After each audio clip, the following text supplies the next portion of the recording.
بجد ما بيغيبش عن دماغ اي واحد بيقرا مشهد السياسه حوالينا دلوقتي. لو كانت الدوله المصريه في عهد الرئيس عبد الفتاح السيسي فضلت على ما هو عليه في 2014، ولا اشتغلنا على جيش ولا بنيه تحتيه ولا امن، وقررنا نرضي كل واحد بيقول لك نصرف الفلوس على الدعم والاسعار، كنا هنتصرف ازاي النهارده بقى في اللي بيحصل حوالينا ده؟ وعلى فكره اللي بيحصل حوالينا ده جنون بكل المقاييس، حروب، انهيارات، مشاريع تفكيك دول. انت كنت شايف الحل ان الاسعار تبقى حلوه وخلاص؟ الدنيا يا صديقي بتنهار حوالينا، الدول الكبيره بتتاكل، والناس اللي كانت بتضحك بس عشان فكره بناء دوله النهارده بيتمنى يكون عندهم نص اللي اتعمل عندك. اللي حصل من 2014 لحد النهارده كان تجهيز للحظه زي دي على فكره. لو انت بتقرا المشهد كويس، مش عشان نعيش في رفاهيه مؤقته، لا لا لا خالص، لكن عشان نعيش اصلا من الاساس بقى.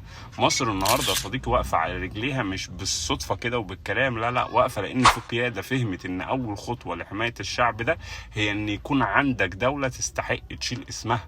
الخلاصة وما فيها، في فرق كبير بين اللي بيحاول يرضي الناس واللي بيحاول يحميهم. فتحيا مصر السيسي، تحيا مصر العظمى دائما وابدا، شعب وارض وجيش.